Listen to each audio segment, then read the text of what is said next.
Ito ay isang klase ng kabute na nakukuha sa kabundukan sa pamamagitan ng paghuhukay, kadalasan madami ito sa buwan ng Mayo at Hunyo, sabi nila mahirap daw ang pagkuha nito, kaya naman binibente nila sa medyo mahal na presyo, pero bumababa din naman ang presyo nito sa mga panahong dama-dami na.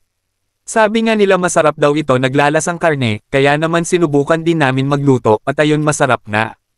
Lasang cartilage ng karne, kasi malutong-lutong pag ninuya, siguro mayaman din ito sa collagen kagaya ng cartilage. Ang lutong ginawa namin ay adobo, naggisa lang ako ng bawang, at sinahogan ko ng konting baboy para mas malasa. Kapag nag-brown na yung baboy pwede nang ilagay ang gold balls, at igisa ng bahagya, timplahan ng toyo, paminta, at oyster sauce, lagyan ng konting tubig hanggang lumambot. Pag naiga na yung tubig lagyan ng suka, at huwag kalimutang tikman para may adjust ang lasa kung kinakailangan. Para sa akin tama na ang lasa, kaya ihanda na ang kanin, siguradong ubos ang isang kalderong kanin neto. Tere kain po tayo. Thank you for watching, follow for more. Fine girl, come here we scatter this place tonight, oh.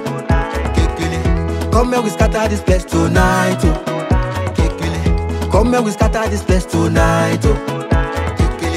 Come here we scatter this place tonight, oh. Kekele, mucha, kekele, mucha, kekele, mucha. Fine girl, show them how we do. Kekele, mucha, kekele, mucha, kekele, mucha. Fine girl, scatter this place tonight. We know say life is hard, oh. That one no me say we no go jolly.